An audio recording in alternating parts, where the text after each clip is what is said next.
and welcome back to another week of Hitting the Field. I'm Barmel Lyons, and here next to me is Eric Scott and Rachel White. All right, so guys, the Super Bowl last night. It was a game dominated on the defensive side. What are your biggest takeaways from the game? Yeah, just look at Von Miller and DeMarcus Ware to start out. I mean, the exterior pressure, that's something we talked about as one of the most important things going into the game this weekend. And I just felt like as if they could get Cam Newton disrupted, and you could tell from the first pass of the game, it's 2nd and 10 for Cam, and he overthrows the wide receiver. That set the tempo for what was to come. And because just Cam didn't, he had opportunities, but when he had opportunities, wide receivers were dropping passes, and then he was missing throws that were too high. And then everything else after that was just pressure from the defensive line. I don't even think that the cornerbacks of the Broncos or the defensive backs had a great game, but it was the fact that every single time, if they were dropping 4, blitzing 5, it doesn't matter. They were able to get to Cam Newton. Cam Newton never felt comfortable in the pocket. He was forced to get out of the pocket. You could tell at the end of the first half that he really was winded. So I think it was a game dominated on the offensive line and the defensive line. I definitely agree. I think you said it exactly right when you said that Cam never got comfortable. He never really did. There was never a time when you're like, okay, like maybe this next play, like Cam's going to turn the corner. He was just constantly out of his rhythm. And we saw that in the AFC Championship game. They did it to Brady, but I didn't think they would be able to have that same success against Cam. Completely different player, but they just completely took Cam out of his element. And he looked like just a regular quarterback in that game, not the NFL MVP. Oh, goodness gracious. So who was the star defense, you think, with the Broncos? Because you were talking about the defensive side. Well, it was the MVP. It was Von Miller. They're going to have to lock him up in this offseason to make sure that they have him for a long time. And Von Miller was always going to be the key matchup in that game. You know, DeMarcus Ware was able to get to the quarterback as well from the outside. But it's just Cam Newton stepping in that pocket. Von Miller was given the opportunity to defensive tackles to get more sacks, and 7 sacks in the game. Von Miller was there all game long, if it was the spin move or just getting inside. So you have to give it to the MVP. Yeah, I definitely think Von Miller probably came to that game with just a little bit extra motivation, knowing he was picked right after Cam Newton, and Cam Newton's the NFL MVP, and now he's the Super Bowl MVP, probably the more important one for him.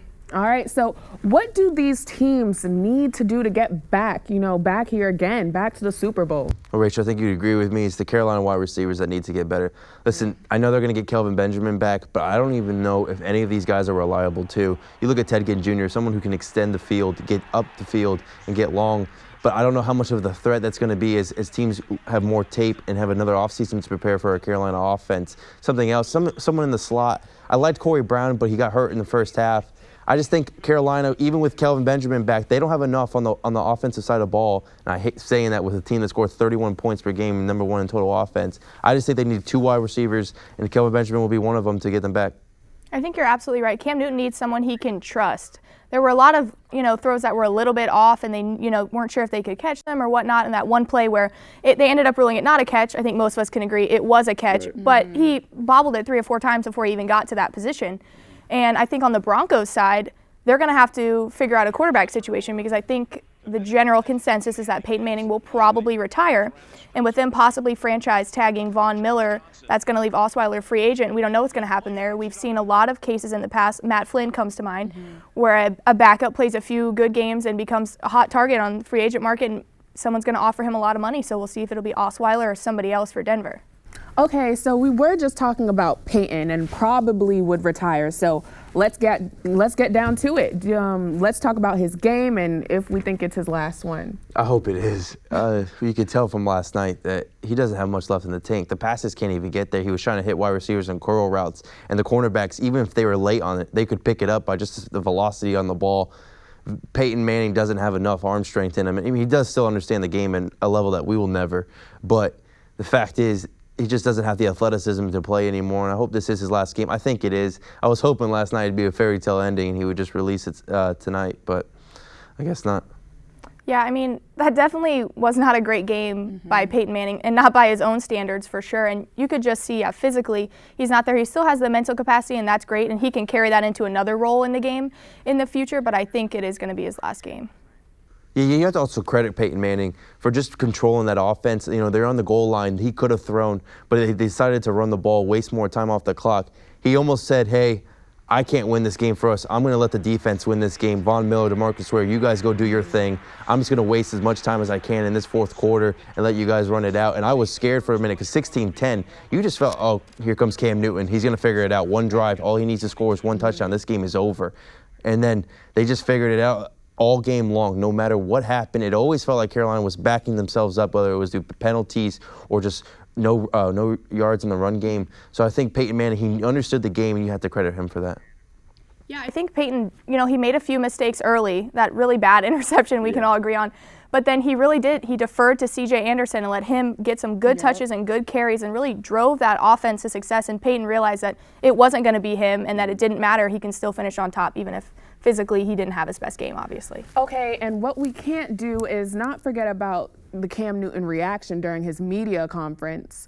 Let's bring that into the table because that was something big going around. So how do you guys feel about that? Yeah, the most important thing is we get these reactions from these players in these big games where they're so invested in. So we have to understand that that's not what we're going to see from Cam Newton tomorrow. So as for Cam Newton, I understand that you're upset, you're flustered, you're whatever, all these emotions that you wanted to feel on Super Bowl 50 night didn't happen. But when you step up to that podium as the NFL MVP, as the face of the NFL, and the face of the Carolina Panthers franchise, I just felt like for 3 minutes he could have handled it a little bit better. I was hoping a little bit more from him because we've seen him at his happiest moments. We've seen him dab and we've seen him just dancing around the field. I just wish I could have seen Cam Newton in a time where he was as upset as he's ever been, handle it in the most professional way he could have. Yeah, I was disappointed in Cam. He's supposed to be the leader of that team, and not just leader of that team, but one of the faces of the NFL. And obviously he's going to be disappointed and heartbroken about how that game went, but he still, owes it to his fans and his teammates and everyone to have a decent press conference where he at least answers the questions a little bit more than no or we lost. Just put a little bit more into it because, he takes a lot of criticism for the way he acts, too positive sometimes. So he's got to be able to have that same grace in a tough situation like that as, he does in another. Definitely. I feel the same way. Cam should have handled it better, but I still love you, Cam. I still love you. But all right, so we're going to take a quick break. But when we come back, Michael's going to join us, and we're going to sit here and talk about the NFL awards and the NFL offseason. Stay with us. Dangerous driving extends beyond just speeding, especially in the rain where light usage can be the most dangerous thing you do. This high-performance sports car might be able to handle tight corners in the rain, but if the driver can't see drivers around him, it just doesn't matter. Driving with your hazard lights on is illegal in the state of Florida, regardless of weather conditions. Hazard lights are only to be used while stopped on the side of the road. It makes it easier for emergency services to distinguish cars stopped on the shoulder. Not driving with your hazards on also makes turn signals clearly visible, along with brake lights. Increasing the visibility of your car in the rain will make your trips infinitely safer. And of course, remember that speed is the most important thing you can control while driving in severe weather. Speed and low grip are a deadly combination at any level of driver skill. For more information, visit your local Florida Department of Transportation office or the website shown below. Control the roads and enjoy the journey. Central Florida is the perfect place to study, earn a degree, and of course, to enjoy everything that Central Florida has to offer. From theme parks to dinner shows and, of course, the movies, Orlando offers many unique and exciting activities to do. However, we all know that a ticket to any of these attractions can be expensive, especially on a college student budget. UCF's Student Government Association has the nights covered with the SGA Ticket Center. Located at the heart of campus inside Student Union, SGA Ticket Center offers tickets at a special discounted price to UCF students, faculty, and staff.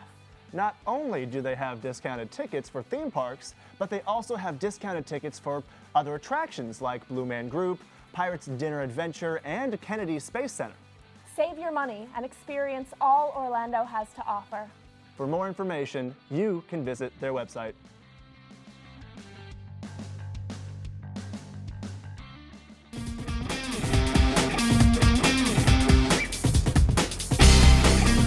Hello, we're back with Hitting the Field. We have Michael Kennedy here to join us to talk about the NFL offseason. Cam Newton was named MVP this year and Todd Gurley was named Rookie of the Year. Guys, do you think both Cam and Todd deserve those awards? And who do you have as your front runner for MVP in 2016? Yes, Cam Newton definitely deserved that award because you give it to the NFL's best player. Cam Newton had 35 touchdowns through the air and he had 14 on the ground. I did not expect the Carolina Panthers to be where they were this season because they lost Kelvin Benjamin and they responded by just surprising everybody. Todd Gurley was the most surprising person. He came back from was it ACL injury, I think it was, and he came back and he had 4 100-yard rushing games, and he's just been playing lights out ever since he came back. Yeah, the conversation for NFL MVP, it ends right there. Cam Newton, all 16 games, and then you go into the playoffs, was the best player on the field at all times. So Cam Newton, rightfully, no matter what happened in last night's game, he was the best player in the NFL this year. As far as Rookie of the Year, Todd Gurley, he missed a couple of games. I know he had 10 total rushing touchdowns. He reached over 1,000 yards in the rushing game. But for me, it had to be Jameis Winston. Listen, a quarterback that touches the ball in every single play, responsible for 28 touchdowns, and really got the Bucs back into conversation at one point, 6-6 on the season. I love Todd Gurley as the season that he had, but for me, it's the Rookie of the Year. So you played all games, and Todd Gurley, he missed a couple games. And I know what he was able to do for the St. Louis Rams in the ground game. I just think that Jameis Winston, he was responsible on every single play for doing some kind of switch and plays at the line, audibles, being responsible for the run game and the passing game. Had 23 throwing touchdowns, 5 touchdowns on the ground. Jameis Winston, he lived up to being number 1 draft pick in the league, so I just felt like it should have been Jameis Winston's to win. All right, so a few big names have decided to hang up their cleats this offseason. Yeah. So who surprised you the most by retiring? Jake Locker. I'm trying to debate whether it's Jake Locker or Chris Borland, but I want to say Jake Locker. I know he wasn't one of the biggest names in the NFL, but I was just surprised that he just left at 24 years old. I have no reason why he left. I'm just surprised that he just hung up his cleats. Yeah, I think the most surprising, though, we had to go about big name guys and exactly what Calvin Johnson was able to do for the NFL for so long. I know Marshawn Lynch released this, last night in a picture saying he's hanging up the cleats. I think we kind of saw that from Marshawn Lynch. The thing was, we could never figure Marshawn Lynch out, so it wasn't a surprise to us to see him do something different. Calvin Johnson, the most explosive wide receiver, debatably at times in the NFL. I think with somebody that we knew had so much left in the tank, he could add so much to a different team. Even if he wasn't even with the Detroit Lions, we knew that you could put him on any other team and he'd be a top 5 wide receiver in the league. I think that scares me the most.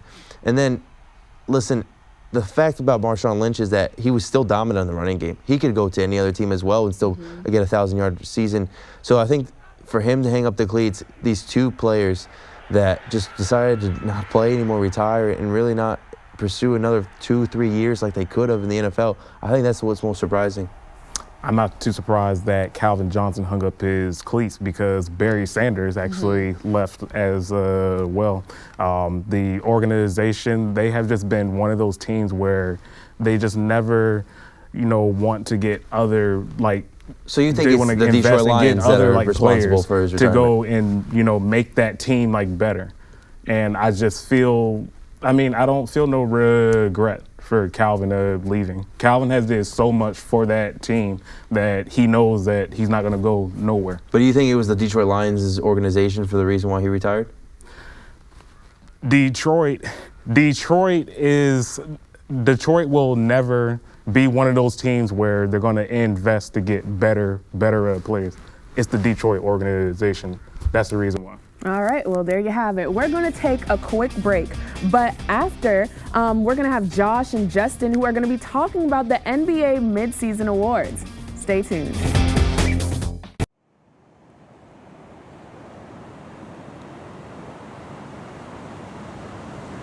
Experience, the sea, art, lifestyle, travel. This is Seek to See More.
Welcome back to Hitting the Field. I'm Barmel Lyons here with Josh Thicklin and Justin Garfield to discuss what's going on in the NBA. So the Knicks decided to part ways with their head coach, Derek Fisher. Josh, how do you feel about the Knicks letting Fisher go? Well, it's kind of a lackluster feeling. I feel that maybe it had been time for them to move on, but not this exact time. I think this is a decision that you wait till after the season's over to do. I know the Knicks are they're trying to transition. They have a very young core with Porzingis and hoping that he'll develop. And maybe they don't have faith in Derek Fisher being the guy to do that. But I feel like right now, with the way the season has panned out, I don't think it was Derek Fisher's time to go. Justin, do you agree with the New York's decision? I'd have to agree here, and I'll tell you why. The Knicks, obviously the biggest market in the nation, one of the biggest in the world. A coach like Derek Fisher, only his second year, trying to come in and coach the mess that they have right now going on the court. It's a big, tough decision going on, but I think it ultimately had to be made. And they're still within striking distance of the playoffs. I think they're trying to find that guy who could help get them over the hump and get them back into the playoffs. Those fans desperately miss. I think it's more of growing pains, more or less. But we also have to know that, yeah, they're in a way better position than they were last season. And the Knicks were awful last season, even though it was slightly not having the highest expectations, but still wanting them to play at a decent level, at an NBA level. I know that they've lost nine of their last 10 games, which isn't favorable, and now they're 21-30.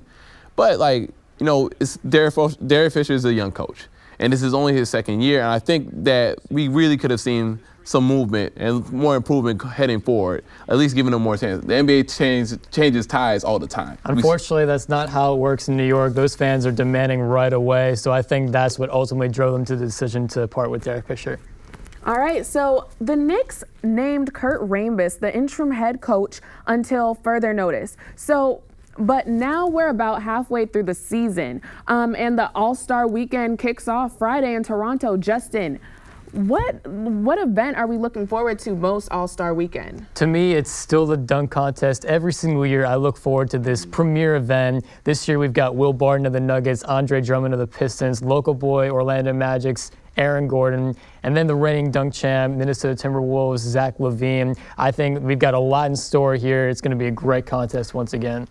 I'll have to disagree. I think that this year's slam dunk contest it's not what it used to be. The slam dunk contest used to be a place where you got to see some of the brightest stars in the NBA show out. None of those names that we named right there are the league's brightest stars. You don't even have to exactly be the brightest star, but we have to see some dunk potential. I think this group lacks that dunk potential overall. So we have Aaron Gordon, who's my pick to upset the dunk champ, Zach LaVine. But besides Zach LaVine and Aaron Gordon, I really don't see this contest being something I would want to watch. I see where you're coming from, but I still see Zach LaVine taking this hands down. I think he'll put on a show for us that'll ultimately save the show like he did last year. Well, we'll see. But I think for me, one thing I'm looking forward to the most is definitely the three-point contest. I know it's weird, but there's actual stars in the three-point contest. You have 5 NBA All-Stars in the three-point contest here, 3 starters. And for me, my top picks are the Splash Brothers, Clay and Steph. Steph being a defending champion, and JJ Redick. JJ Redick, my personal pick. He's leading the league in three-point percentage this season, 48%, more than Curry, more than Clay. And I think it's definitely actually something worth watching. You've got a valid point there. We've developed into such a league where we like shooting more than dunking now. Is very odd from the days of Shaq's dunks and now to the days of Curry's threes. I've got Devin Booker winning this, oddly enough. I think as a rookie, he's shooting very well. He's my dark horse. Yeah. Okay, well, we have a lot of opinions going on, but thanks, guys. So coming up, we have Connor Engelhart and Troy Kless, who will join me to discuss soccer transfers. So stay tuned. Tonight on Deals After Dark. When I think of quality sunglasses, I think of boldness, but simplicity. And nothing provides both of those more than this set. Tonight, we have a pair of beautiful used matte black Oakley Holbrook sunglasses. These glasses offer an American frame accented with metal rivets and Oakley icons, perfect for buyers seeking performance and style. And do we have a deal for you guys tonight? For the next 40 seconds, that's right, 40 seconds, you have a chance to get your hands on this exclusive featured price of $110 or best offer. This deal, usually only available on Craigslist, could be yours for the 8 super easy payments of $13.75. Wow, I'm now hearing that we've actually gone down to one single pair. So if you're interested in this deal or any other products from our program, you can always log on to dealsafterdark.com or call us at 1-800-555-DEAL. DC Comics brand new superhero collection. Oh no! Central City is under attack from Captain Cold. Luckily, the Flash is here to stop him. Captain Cold is no match for the Flash.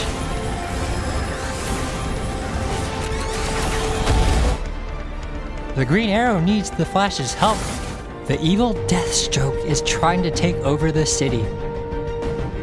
The Green Arrow and Black Canary are here to stop him.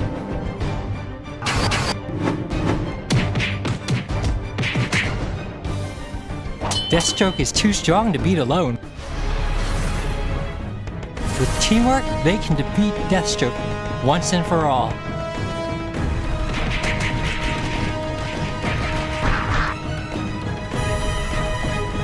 Our heroes have saved the city. DC Comics Superhero Collection. Each figure sold separately.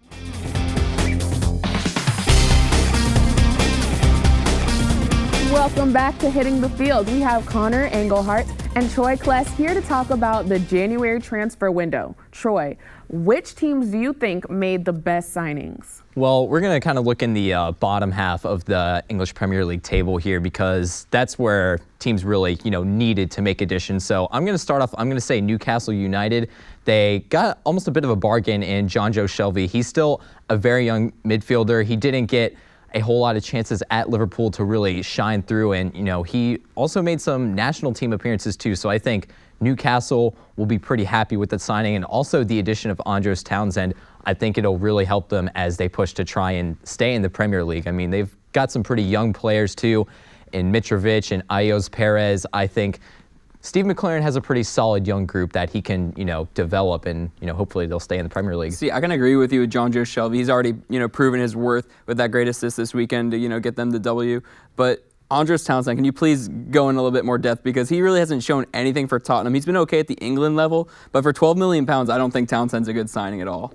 I think he's still a decent signing. Again, it's like with John Joe Shelby. He was at Liverpool, one of the biggest clubs in England. Didn't do a whole lot. When you kind of at some of these lower teams, that kind of gives you a chance to jumpstart your career in a sense. Andros Townsend, he's not, he didn't make the impact that Spurs were hoping for, but I think he'll be able to do that with Newcastle. And with the players around him and with Steve McLaren at the helm, I think he'll be just fine going forward. No, I definitely agree with you. Like, the bigger teams in the lower part of the table definitely made the best moves. Like Watford, even though they're right in the middle of the table, Mario Suarez is a great signing for them. I also think Bournemouth with Benny Kafobe, he's already scored 3 goals for them since coming on. With the injury to Callum Wilson, that's a huge decision. But the really big winner in this transfer to me is Leicester City. They picked up a young, good talent in Damari Gray, and then they also were able to keep Vardy and Mahrez. And obviously, they're 5 points clear at the top of the table, and those two players have been instrumental to them being up there so far. Yeah, you saw them tear Man City apart this past weekend. I mean, Man City, they might have had to made some additions on the defensive line, but I mean, credit to Leicester City for keeping those players. Definitely. All right. So, now that we know what teams you guys think had a good window, what teams do you need, or what teams do you think need to make the move in January? What do you think they need to make that move in January? I think Liverpool honestly should have, done a little bit more to sign the likes of especially Alex Teixeira and Marc-Andre ter Stegen. The Barcelona backup goalkeeper was a rumor as well. They put in the bid for Teixeira and it was failed. So maybe Jurgen Klopp didn't think Teixeira was worth that much. And, now we see how Teixeira will do in China. And Liverpool, they're struggling right now. They're pushing into 7th place right now. They're trying to push up into the top 4. And I don't think that they can do it right now with the squad of players that they have. See, my thing is Liverpool, they're not really going to make the top 4 anyway. So I think Klopp is waiting until the summer until he makes his own moves. But I think Arsenal, even though they signed El Nini, really they didn't make a move that can help push for the title. Even though Manchester City have You know, they've been struggling of recently. I still think City have the best chance to win the title, but Arsenal need to sign a striker. And also Manchester United, because they're right in 5th place right now. They needed to make a signing to, you know, get into the top 4 because Tottenham have been But maybe so for good. even Arsenal, though, I mean, maybe if Danny Welbeck decides to start playing better, he just, you know, He's been starting to injured. get with the he's with the U21s at the moment. So if he maybe starts getting back in form, then that could be the backup that, you know, they need, because Giroud's not clearly not doing it as of late. But then you also got to think about the teams at the bottom who didn't make moves. Like Aston Villa, even though they won on this weekend, they're really going to be the one team that are going to go down, and I think they know it. Sunderland also, they have Jermaine Defoe, but they really haven't made any signings to help push forward, you know, to win or get into the, you know, top of the relegation battle. Yeah, about Manchester City, I think that if they want to fight for the title, they need some help on the back line. Mangala is not good enough. Demichelis certainly isn't good enough. I mean, he's aged defender. I think Otamendi, not bad, but I think they still needed to reinforce a bit of a frail back line, and they need to help the midfielders out as well. All right, well, thank you guys. Well, that's all we have for this episode of Hitting the Field. Thanks for watching. Have a great day.